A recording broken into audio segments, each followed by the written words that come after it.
Welcome to Crescendo, which often looks at psychological issues.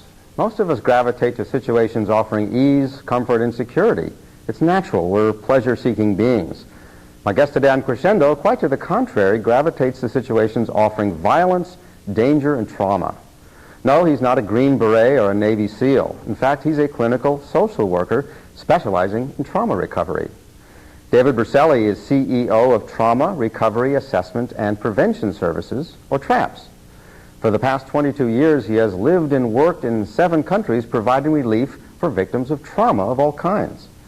David Berceli also has a Master's of Theology degree and a postgraduate license in Arabic and Islamic Studies.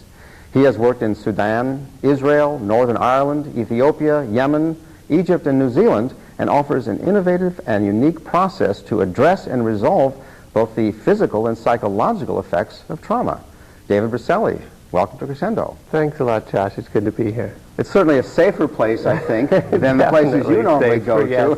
For right now, this is much safer than usual, yes. Yeah. You seem like a calm kind of person, like, you know, you must leave the past behind you whenever you take off from the airport in Ethiopia or Yemen or whatever. How do you do it? Well, I occasionally bring some of it back with me, but I've gone in and out of trauma situations and war zones so often that I've learned how to readjust myself when I come and go. You're like a war reporter or something. Something like that. Actually, I work with a lot of war reporters when I'm in war zones. Oh, wow. Yeah. Goodness, yeah. Define trauma for us, because I understand there may be something called hard trauma and soft trauma. So in general, describe what is trauma. Well, it's still an interesting subject to discuss because people don't know where the degree is between what is stress until it becomes trauma. But essentially what we're discovering is that trauma is something that simply is overwhelming to the individual. It's an experience that can't be integrated immediately as the person is having it. So once it becomes overwhelming, then what happens is the body will change its mode of functioning and the brain will change the way it thinks, and it'll hold on to all that experience until a later time and then process it at a later date, and that's what post-traumatic stress disorder becomes. So trauma is some experience that overwhelms the organism or the person or the human being.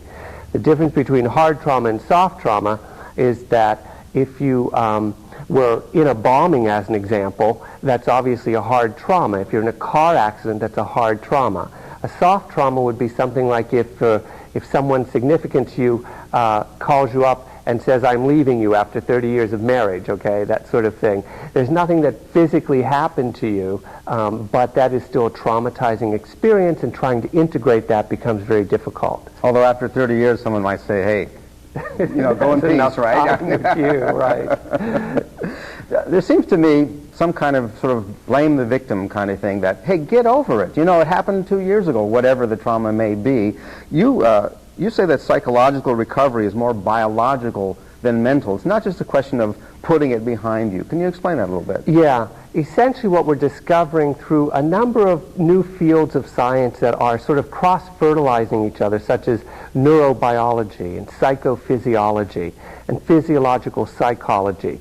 There's an interplay that's going on between these different fields of sciences, and what they're discovering is that trauma, by a large part, ends up being a physiological rather than a psychological response. And by this I mean, if a trauma incident happens to me, if a bomb falls outside or I'm in a car accident, neurologically my brain is going to begin to adjust itself to send signals to create different chemicals to put them in the body, and then my muscles are going to get a different muscle tone to help me survive from the trauma experience I'm having. All that happens physiologically in the body. None of it happens consciously. It's an instinctual response of the human species.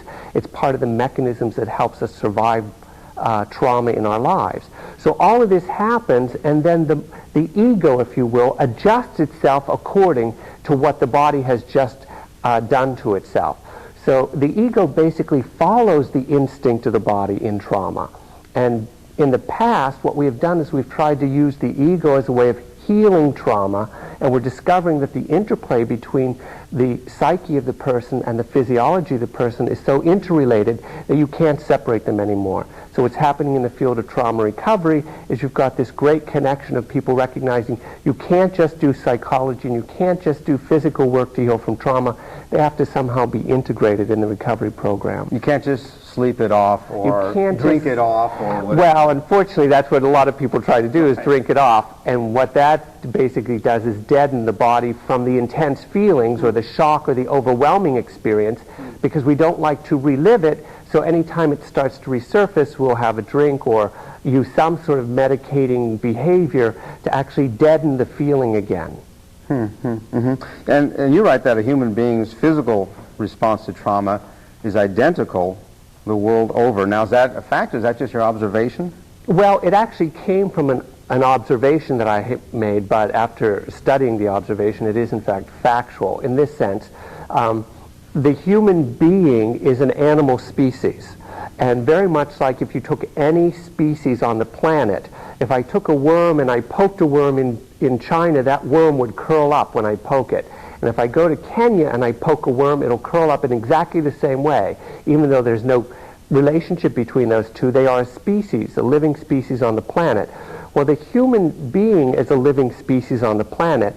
And worldwide, if I traumatize your organism has a certain set of mechanisms built into it that belongs to our species, and it will respond the same way traumatically as if I went to Kenya and a person there was traumatized. So you can actually anticipate how the human species as a living organism is going to react in a trauma experience. You also state that the trauma is often stored in the pelvis of the individual. Yeah. This goes back to the human species again. Basically, the human species has a mechanism that when it's traumatized, it basically curls up. Okay, and we're covering the underbelly, just like most mammals would do. Okay, they cover the underbelly to protect it. Well, a major mechanism that does that in the human body is called the psoas muscle. And the psoas muscle is connected to the lumbar, the vertebrae. So it goes down the spine, goes through the pelvis, and connects into the inner thigh. That's the only two muscles, basically, that connect the torso with the pelvis and the legs. Now, one of the major purposes for those muscles is that they stand guard to the center of gravity of the body, which is located in the pelvis. Once you bring relief to the organism, then the ego changes. It also has relief to it. See, once the body relaxes, the ego relaxes its hold as well, and then the integration of the two can happen. So I literally work physiologically first before I work psychologically with a client. That's why I can do a room of 200 people.